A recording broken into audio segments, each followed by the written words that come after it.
for the Hawks. Yeah. Yes, I come in. Right there. Three of them. Another dub at home. Welcome in, Hawks fans. Your boy Bryce Lewis back at it again for another Believe in Hawks episode. The Hawks have won 3 in a row, beating the Philadelphia 76ers tonight, 132-123, in a game where Zachary had a strong game, Dyson had a strong game, Congo continues to play well, Mo Gay had a good game, Man and Niang giving that bench production, really kind of getting what you needed tonight, not having Trae Young, not having Karis LeVert, and taking care of business in the game that you basically would say is a take care of business kind of game with Philadelphia down so many players tonight. Hawks were favored by like 9.5 points. So basically, Hawks took care of business tonight. So we're going to break down that win for the Atlanta Hawks on this episode of Believe in Hawks. I appreciate you guys tuning in for the episode. Definitely go ahead, hit that subscribe button for all Believe in Hawks content. Hawks content whenever they do stuff covering the season as we get close to the playoff push, all of that. Like the video if you enjoy it. Leave a comment down below about anything we discuss. Audio listeners, same thing applies to you guys. Leave a rating, leave a review. Appreciate all you guys. Follow me on Twitter or X, Brycey_2K, BRICY_2K. Keep up with my live tweets during the game and any other news when stuff happens with the Hawks on social. So, like I said, Hawks take care of business tonight over the Sixers. And, I mean, this is a game where these sometimes are famously trap games where you know you're playing a team who is very depleted. And sometimes, that human element sets in. You start to, we should beat this team. They're down a lot of guys. And so, as a human, you kind of just coming into it like, all right, I could just do what the bare minimum sometimes and win. And that's how sometimes teams get upset in these types of games. Hawks in the first quarter, very close. Sixers hit a few threes to start, like 5 threes, I think, or 4 threes to start the game in the first 5-6 minutes. And so it was one of those games where it was basically competitive the entire first quarter, back and forth. Both teams were scoring. It's just no defense was really getting played in the first quarter. And my guy Glenn, he mentioned something on Twitter. He said, Hawks need to take their opponent seriously and start playing defense. And in the second quarter, they responded. The Hawks did respond in the second quarter. They won the quarter 33-26, played much better defense in that quarter, and they were able to get separation, start creating a lead going into halftime. I think really, it's one of those things where sometimes you also have to get into the flow of the game. That also could be a part of that as well.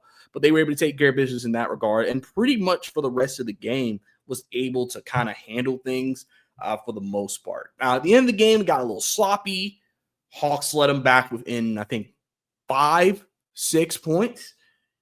Under a minute left. Kind of don't want seeing that, but they hung on and was able to make it a 9-point victory. So, Hawks, really not much to really break down from that perspective. I think this game is more about the guys who've stepped up, who have came a long way, and just the developmental process. Plus, I'll talk about something I heard on Twitter. Apparently, Landry Fields, I don't know if this was today. I'm assuming it was today, as of Monday. He had talked to some fans. He had talked to some people. People were asking him questions about the Hawks and their direction. So it was like a 2-minute snippet from someone on X who had posted it. And, I'll get into my thoughts of that a little bit because it's something that I've kind of always known about what they're trying to do with this team. It's just some people just don't understand that clearly because they want to win now. But like I said, if we look at some of the numbers tonight, Hawks shot 54% from the field, shot 40% from 3, hit 15 threes tonight. Obviously, that's a really good number for the Hawks. 78% from the line tonight, missed 3 free throws, 34 assists. Now, remember, coming into this game, we know on record that the Hawks offensively have struggled at times when Trae Young is not playing. And so the question was, how would the offense go tonight without Trae? 34 assists is still really, really good without a guy who we sometimes see these types of games, and he has half of those. So for the Hawks to still get that type of ball movement, shot making tonight was really impressive. Now, again, yes, they are playing at a very depleted 76ers team. And you may sit there and think, oh, yes, they should be able to do that anyway, especially against this type of opponent. But still, with the struggles we've seen with them when Trae's not on the floor, it's helped, especially when you added Karis LeVert. because you basically lost us a big chunk of offense tonight, and they still scored 132 points without those guys. And a lot of that is also because of the return of Vic Krejci, which I'll get into his return in a minute.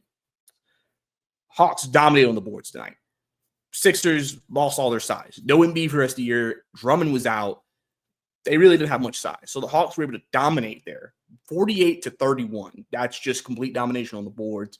Hawks had 29 fast break points tonight. Were able to get into a up and down pace of the game at times, which led to some easy baskets. Hawks had 14 offensive rebounds tonight, so getting second chance opportunities.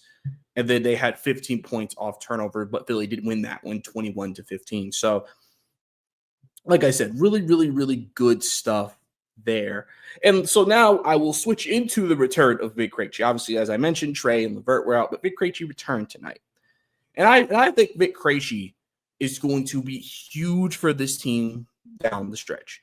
Another guy who can move the ball, a guy who's very much improved his three-point shooting, so he's adding shooting to the floor. You saw tonight, hit 2 threes tonight, 4 assists, 8 points, a block, a rebound. He had a fantastic block on a I believe he turned it over and then still got the block. Or there was a turnover and he was able to get the block, and that was a really nice play from Krejci. But, I mean, listen, we've only seen this team with the full complement of players that they can have for the season like 2 games, which was the Wizards game and then the Magic game when Krejci got hurt and Nance got hurt. And if you remember in those games, the Hawks did run a 10-man rotation. So I would assume when LeVert and Trey get back tomorrow, they will go back to 10 men because of what Krejci brings to the table, shooting and another playmaker and another ball handler. So I think that will help with those non-Trey minutes. Krejci's very important for the non-Trey minutes because he's just another guy who can help Dyson in that situation. Or if they want to give Dyson rest, they could afford to let Krejci be the point guard of that unit with whoever else, LeVert, Man, whoever they want to put out there. They just have more flexibility with him returning to the rotation. Because they really just ran 9 guys since he's been out. But I expect them to fully go back to 10 guys now that he's back. And, you know, we all know what he's been able to do. His story is very well documented. Guy who came through the College Park system, developed, worked his way into the rotation, wasn't in the rotation to start the year. Injuries happened, got his way into the rotation again this year, and now has stayed firmly in the rotation as a person that Quinn Snyder trusts. And so now, you know, as we make this push, as it seems like the ceiling is the 7th seed unless the Pistons collapse down the stretch, or Pacers, the Hawks are kind of put in a position right now where, you know, that bench unit is so important for their success because, you know, with the starters that you have, you know, depending on how Trey does that night and Dyson does that night and Zach does that night and Okongwu does that night and Gay, who you don't know if you're going to get nights like you got tonight in, you know, a lot more games than tonight. Krejci is a guy who he can be mismatch. If they need him to finish games, he can finish games. Like I said, if foul trouble comes in for Dyson, a Trey, or a Zach, Krejci can play all 3 of those spots. You know, he is the true utility guy, Swiss Army knife player that is so valued by Quinn and his staff. And so now that he's back, hopefully he can stay healthy. I know, obviously, we know how he got hurt was kind of dirty from the Magic. And we played them twice, you know, in the last 5 games of the year. But I think Krejci is going to be huge for what they want to do down the stretch of the season. And his minutes will probably fluctuate on a night-to-night basis, depending on matchups, depending on flow of the game. You know, pretty much the closing lineup is pretty much set most nights. I've always said that 4 spot is the spot where that will be a rotating factor. Could be Niang, which Quinn likes to go to a lot. Could be a Zach one day if he lets Zach finish his game. But I also said now you can throw Krejci in the mix, and he may be able to finish a game if they want to go to that type of line, depending on who they're playing. I could see that against like a Golden State, them doing that, depending on what's going on, just because I would hope to God we're not saying Jimmy Butler, Steph Curry on the floor. Hey, let's have Niang out there. I'd rather us go with somebody else in the strip. And unless Niang's on a heater, I'd rather us not do that. So, that's an option. And obviously Mo Gay, if the matchup again dictates it. So, like I said, really good comeback for him tonight. Really happy to see Vic Krejci back on the floor and excited to see how he integrates himself into the new rotation or into the rotation currently with the guys. So really good stuff. But now let me go back to what I was talking about a few minutes ago, I saw a video today. Landry Fields was talking. Like I said, I assumed it was today. I don't know if it was today.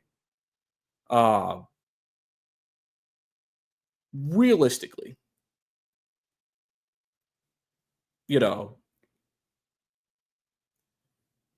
I think he had like an open Q&A. I don't know if Landry does this normally. When I was looking at some stuff, he might. But he was talking today with one of the Hawks fans, a couple of Hawks fans. And the video I saw it off of was the Roy Harris on X. Brother to the night. On X, if y'all want to try to follow him. I also retweeted on my page, so y'all can just follow me on Bryson_2K. It was just a quick 2-minute, 2:30 video about just, she was asking about like, we made these moves and we always trade offense for defense and things like that.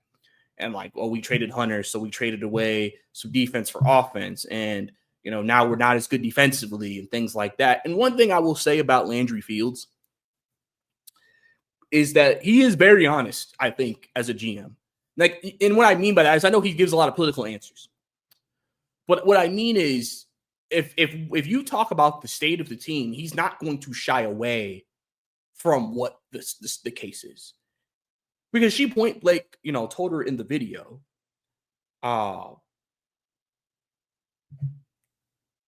she was like, the defense got worse when we made the trades at the trade deadline. And Landry was like, yeah, it did get worse. and he said it's just part of the process. Because he said sometimes you're going to make a move, it is not going to look good at the moment. It's not going to look good. And I think that's real, because I think sometimes when we think of a GM, we just think every move they make should make something better. We never think, we should get worse from this move unless there's some situation Star wants out, something, right? If it's not something that you're forced to do, why would we do it, right? And the girl in the video, you can follow her on X as well. ATLLAEV. It's Mo, WNBA Carnation. She was the one asking the questions in the video. And so, and he was just like, when responding to that, he was like, yes, the defense get worse. But he also said there are things that he's talked about the plan. He's talked about the process. The Hawks have had a step-by-step plan and a step-by-step process for years. There was a plan that they established when they hired Quinn that I think, they knew it was going to be a slow trajectory. They knew it wasn't going to be overnight. They said, we're going to build it out over a few years, which obviously has been frustrating for a lot of fans, because a lot of fans, especially when we had DeJounte, was just like, all right, well, I'm thinking we're trying to compete. And yet you're telling me that in a way we are, but we aren't. And I always said one of the biggest issues that I've had the first couple of years was just there wasn't clarity on what's going on, what is the direction of this team. I've said this year was the first year that a lot of people are kind of like, they're trying to win games. They're trying to, they're actively saying it because I think this is another step in the process and the plan that they've created, and they're trying to continue to push forward. And he basically was just like, we are at this step of the plan. We have another step of the process coming, and basically mentioned like, listen, we have another big development year coming up for guys like Zach, for guys like Dyson, and because he will acknowledge, yes, there are still moves for us to make. There is still stuff for us to do. He's not denying that. They're just trying to formulate the roster the way they want it to be. And because he said the thing is, when you talk about making moves, he said the thing is people want us just to make moves. But he said when you're building something, you don't want to basically tear down the chemistry and the connectivity between what you have on your roster, especially your main core players. You don't want to just destroy that. And I think sometimes fans, when they want their team to get better, they're just like, destroy the chemistry, just put a bunch of just find us guys and then hope they figure it out. But sometimes it doesn't always work. I always bring up the Phoenix Suns as an example because we saw when you throw darts at the wall, that can end up disastrous. And now Kevin Durant's about to get traded this offseason. And the Suns have terrible vibes and they hate each other. So, he's been very consistent with that. And I can commend him for that by staying consistent with his plan and not feeling like we have to change. He even mentioned, like, when trading Hunter, he said with the cap stuff, the aprons and everything like that, even though we want to be competitive right now, we do have to think about the future. And I think that's one thing I think a lot of teams, not just the Hawks, have been dealing with the new CBA is that a lot of fans, when Minnesota traded Cat and other teams kind of dumped big salary players, and you're like, why did we trade them? This CBA makes you have to think about the future. You cannot just think about the president and then worry about it later. Like, you have to think about it while formulating a plan for the present. Like Luka, they didn't want to pay him. They did not want to tie up all that cap with the new CBA stuff and say, we are going to build around this man and go for it, right? And so he was just like, because I think everybody knows the reason why they traded Hunter was for long-term money. They wanted him off the books long-term. They felt like we can find a way to replace what he gives us at a cheaper cost. And a lot of people, when you hear the word cheaper, probably pisses you off or you're not happy because you think Tony Russell's the cheapest owner in the league, right? That's why you hate to hear that, because Hunter was having such a great year. And he's still having a great year with Cleveland, and I wish him all the success in the world.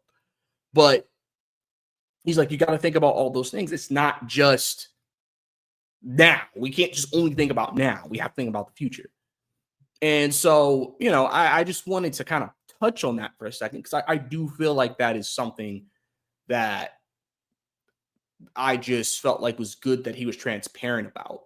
Because like I said, we really haven't, every time he talks, he's the GM, so you're always going to be interested in what he says. Like, what does he say? But it was interesting just to get that insight into what they're looking at. The plan is still in place. They still have a process they're going through.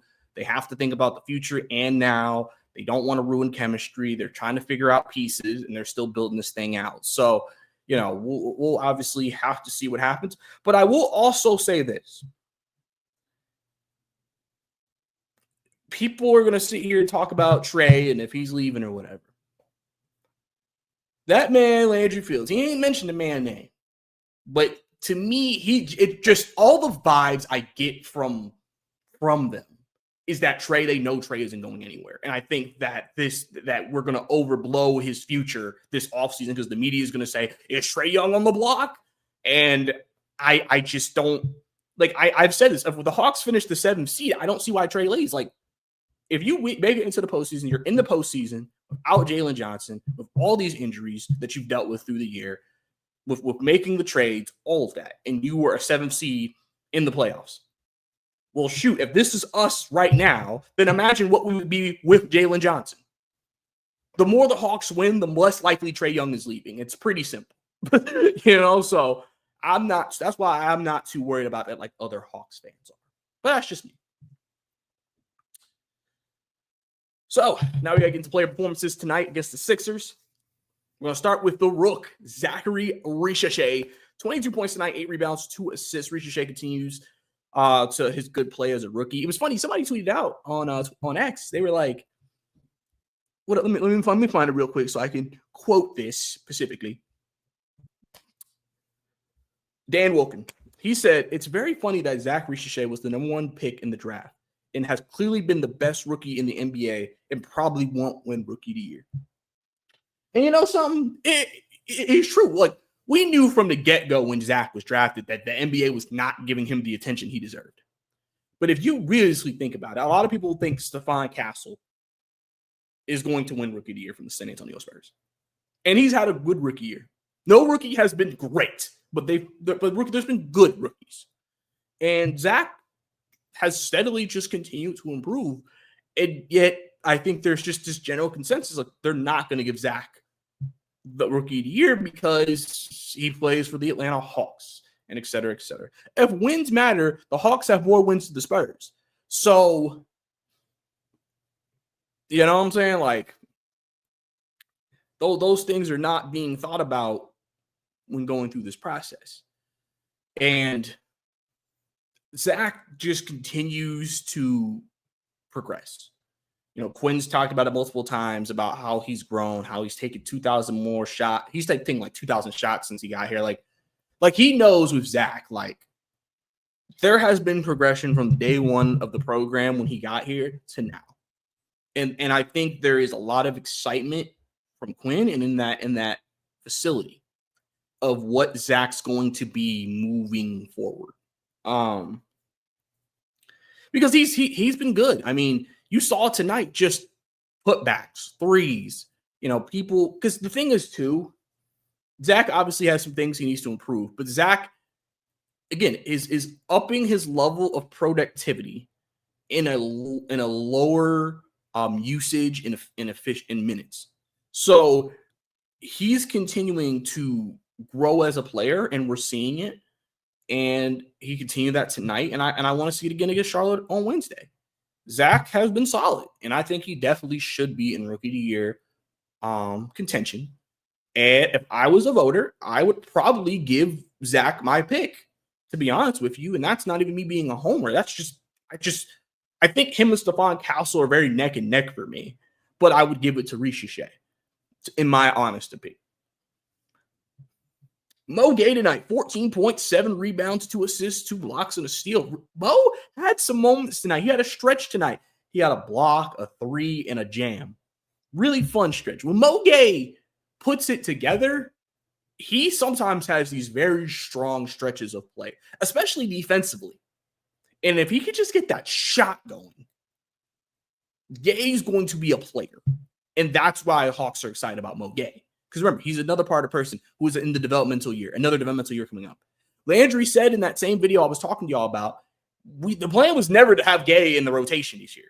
Just situations, injuries happen. Now he's playing. He's a starter now. So Mo Gay, man, he brings a lot for them, and especially defensively. That's where his value is. And every game you see him make shots and things like that. You want to see the confidence grow. You want to see just the increased confidence in his shot. And then, just like I said, the energy and the athleticism defensively that he brings to the table, the shot blocking. That's going to be huge for him because, like I said, he right now is trying to show Quinn and that coaching staff, I can be your backup for next year. Y'all can let Niang walk. Yes, I may not be the offensive player he is, but I'm way better than him defensively, and I can give you close to what he gave you this year. Which, I mean, really, Mo Gay is not going to be asked to, with Jalen back, going to be asked to put up a lot of points. That's the thing. Just give him something. If you can hit a couple threes a game, rebound, block shots, Hawks will be happy with you right now. And he'll be a part of, when they get healthy next year too, the Hawks defense will continue to get better. Conley tonight, 15, 5, and 3. And I talked about in my last episode about Yucca. Yucca just has had a strong season. Has a career high in points, rebounds, assists, blocks. I mean, this man's having a great year as the starter since he's gotten to the starting lineup. And he just continues to go out there, hit a couple of threes. Tonight, he went 3 of 3 from 3 tonight. A couple of them from the top of the key. That will be huge. If a Yucca can keep hitting threes from that spot, it will make that eventual pick and roll with Trey great. If you remember when John Collins was at his peak here in Atlanta, it was because that pick and roll with him and Trey was deadly because he could hit a mid-range shot, a three-point shot, or he can dunk. So the thing is now, if you're a defense, John could do 3 things and you don't know what he's going to do. Obviously, in Quinn's offense, probably not going to take a lot of mid-range shots, right? But if a Yucca can get that 3-point shot, especially from the top of the key, that just makes the pick and roll that better because now it's like, is Okongwu going to roll? Is he going to slip? That's going to make defenses have to make that decision. And if he can hit it consistently, that'll be big for the Hawks offense moving forward. Dyson Daniels, 25 points tonight. We knew with the injuries and with Trey and LeVert out, Dyson had to take on a bigger offensive load. 25, 6 rebounds tonight, 9 assists, 2 steals tonight, 10 of 14 from the field, 1 of 2 from 3. Again, Dyson Daniels, man. People have talked about it on social. Like, his offense has came along, I think, quicker than people expected. And I also think the offense is better than people expected at this point in the process. And I think that's something that a lot of people are like, man, I said this way earlier this season after the Boston game. I said, if he with the way he can drive and score, if he can get a 3-point shot, there is a path that Dyson Daniels could become an all-star level player. Because his offense is going to get to that point. I won't say he's going to make a Jimmy Butler type of run where, if you remember Jimmy Butler when he entered the league, he was not an offensive player at all. He was the defensive guy. He was an effort guy. And then one year he just developed an offensive game and could drop 20 now. I'm not saying he's going to do that. But Dyson legitimately shows signs that he could maybe become like a really good offensive player where he can get maybe consistently 17 to 18 a night, which would be huge with Trey. Huge with Trey to get that from your 2 spot. And that's just a part of the process. And again, that's why they're excited about another development year for Dyson. He continues to be great, continues to carry the load, continues to work at backup point guard, and continues to play well. So really, really good stuff from him tonight. Keaton Walls tonight, 7 points, 2 rebounds, 6 assists. Obviously, Keaton is the master of pinch play, like pinch hitting, comes in when he's needed. He actually had the highest plus minus of all starters tonight with 15, plus 15. I know Keaton may never become a main rotation player for the Hawks or in the league, but I think he will be. He is definitely a player who deserves to be on the NBA roster. And I think he's someone that if you need him in pinch minutes, you can rely on at times. Like I said, it's not going to be pretty every single game. I'm not saying that he's that type of player, but he's definitely a guy who, like, hey, he can give you something. And that's really all you ask for, really. Just give me something when you get to that deep on the bench. Give me something. And Keaton can give you something. Niang had 18, 4, and 3 tonight. Continues to, be Niang, be our best scorer outside of LeVert at the trade deadline. Just continues to ball out. I mean, the thing about Niang is people don't realize that man can put that ball on the floor because he'll get into the – and it's funny because his game, like my guy David said, he be playing that fat boy basketball. And he do. But it's effective. It was effective. Can't hate Niang. Man had 19 tonight, 6 rebounds, 4 assists. He had a really strong game tonight. This was a game that definitely would allow him to have an uptick offensively, and he was able to take advantage of that tonight. So he was very big for what they were doing. Capella 4-9 tonight, and big, like I said, we already talked about Vince Krejci earlier in the podcast. So Hawks, like I said, 3-game winning streak, trying to get 4 in a row against Charlotte on Wednesday. We need to take them seriously because they just beat Miami tonight, which is giving the Hawks a 1.5 lead over both Orlando and Miami for the 7th spot. So we definitely need to take them seriously. And we need to get ready to play. I would assume Trey would be back that game. I would assume everybody would be back that game. We'll see if they maybe decide to leave maybe a LeVert out for another game or so. But get that one. You get to 4 in a row. Then you got the Clippers coming in Friday to end your homestand. So we'll have to see how things go. But, I mean, Hawks right now playing some good basketball right now. Things are coming together. Chemistry is getting better. Guys are getting more cohesive with each other, playing more minutes of basketball together. And now they just are trying to put it together and make a strong finish with a weak schedule to end the season and try to, shoot. I mean, at this point, I guess if you're the Hawks, just finishing maybe with a winning record would be a really attainable goal for you to want to try to do at the end of the year. So we'll have to see what happens. But I think that's about it for the Believe in Hawks podcast for the night. Appreciate you guys tuning in to Believe in Hawks. Definitely subscribe if you enjoyed the episode. Like the video. Leave a comment down below. Audio listeners, leave a rating and review. Follow me on X, Pricey_2K, PRICEY_2K. And we'll see what happens on Wednesday when the Charlotte Hornets come to town. It's your boy, Bryce Lewis. We'll see you next time.